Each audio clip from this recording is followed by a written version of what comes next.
Hey, everybody. I'm parent coach Kay, Catherine Salzberg, and I have a business called I Coach Moms. And I just have to talk about this because I have clients or I'll do a consult with someone and they'll say, well, I need to get my kid tested. And I go, what's the problem? Well, he's just not following directions, or um, the biggest issues are usually potty training or sleeping in the bed at night. Okay. That's my number one is my kid sleeping in my bed. But let's talk about not following directions the first time. So I'll have parents say to me, well, I think he might have ADD, ADHD, ODD, PDD, or some DD. Now, that's not my area. I've been down that road as a parent. But I want to say that even if your kid has a diagnosis, they still need to go to bed in their own bed, right? Right? Unless there's some kind of issue, that's beyond my scope. And I mean, just your child, you've allowed them to sleep in your bed, and now they won't go to their own bed, and or they're not following directions, and they're not listening, they're not paying attention, and then you've gotten a diagnosis. And have you ever felt like, okay, have you ever felt like that you didn't agree with that diagnosis? You know, and usually it comes from a conversation, right? It's not a blood test. And this is, again, not my area, but my experience is the ADD, the ADHD is usually a conversation. Teacher says, maybe go get a checkup, go get them tested. And then wherever you go, the pediatrician or the therapist, like, well, it sounds like it might be, ADHD or ADD.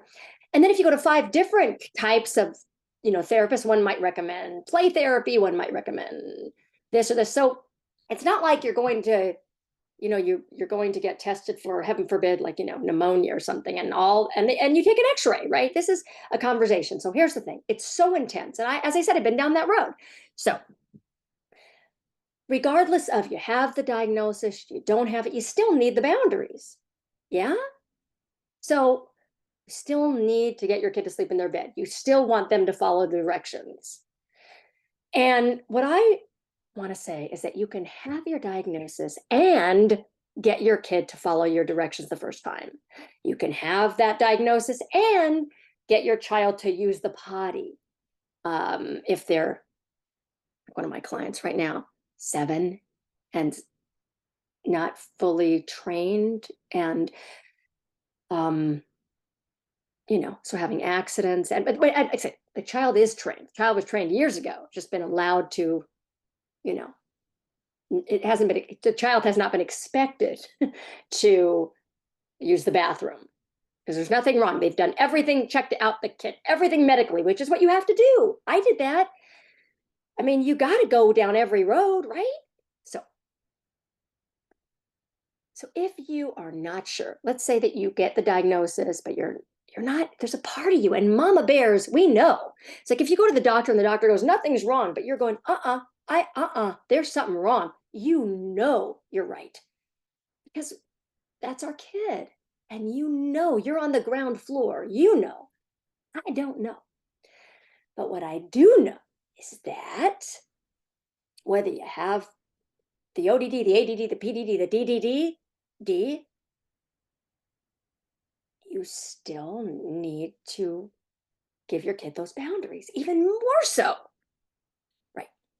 So if you are having any challenges, you can always book a consult with me, coach at I Coach Moms. But I'm going to put a book in the link, in the down below, called "The Diseasing of America's Children," and I think it's terrific. And actually, a podcast, because who has time to read anything? I don't.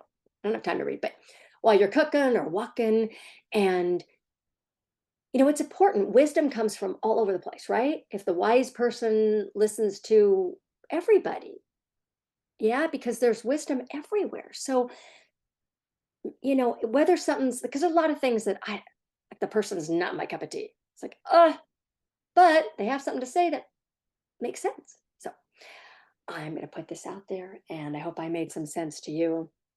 I'm going to go cook dinner. I'm doing a little multitasking. Thankfully, I'm not at the stove while I'm leaving this because, yeah, I've already gotten my hand in the blender and the handheld. It's never fun to go to emergency with the handheld blender in your thumb with the blade, because everybody knows you're an idiot.